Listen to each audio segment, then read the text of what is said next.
Hi everybody, this is Binoy.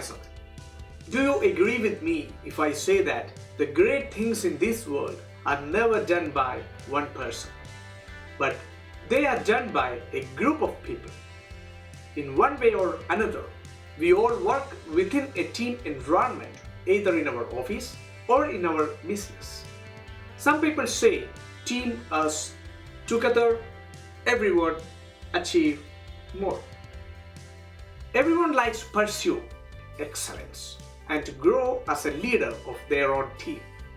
In this video, I would like to discuss 6 tips to grow as a team leader. Tip number 1, know yourself.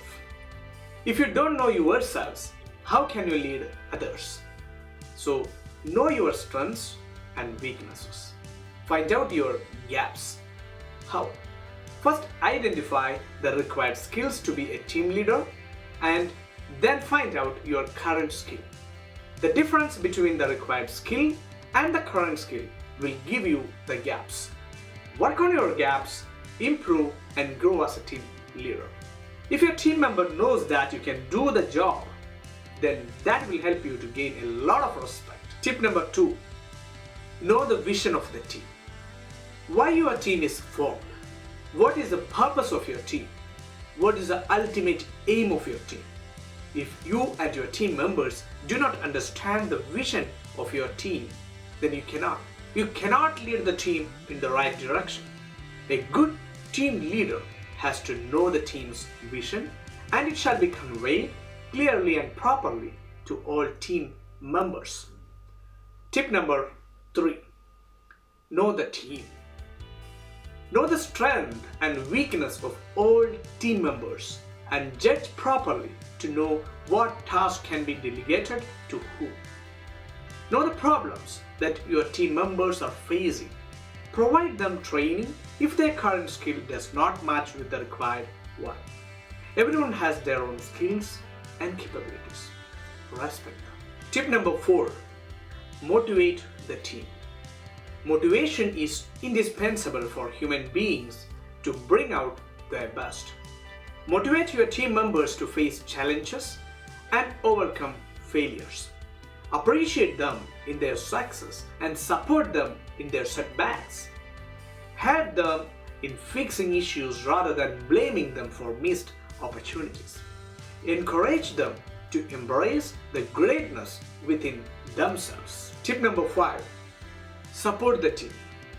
If you support them in their hard time, they will give you back their best. Support them by paying attention to their work.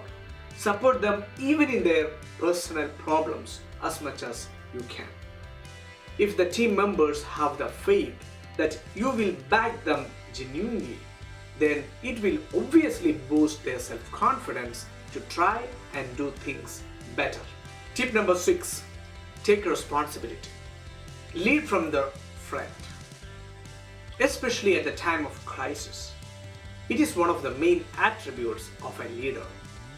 Stood up and take responsibility for the failures and share the glories of success among your team members. Dear friends, you're watching my 3rd video about team building. If you haven't watched the other 2 videos, I request you to watch it on my YouTube. The first video was about teams and team processes. In this video, I discuss what's a team, why is it necessary to work as a team, and what are the different types of teams. In the second video, I explained 4 stages of team development. When we develop a team, the team will pass through 4 different stages: forming, storming, norming, and performing. All these stages were explained in the second video. The next video will be about team building techniques, in which I explain team building exercises often called icebreakers. Hope these videos will be a useful tool in building your team and to grow yourself as a team leader. To conclude this episode, let me quote a beautiful thought from the famous American entrepreneur Mr. Jim Rohn. For things to change, we need to change. For things to get better, we need to get better. Thank you. See you on next Friday. Bye.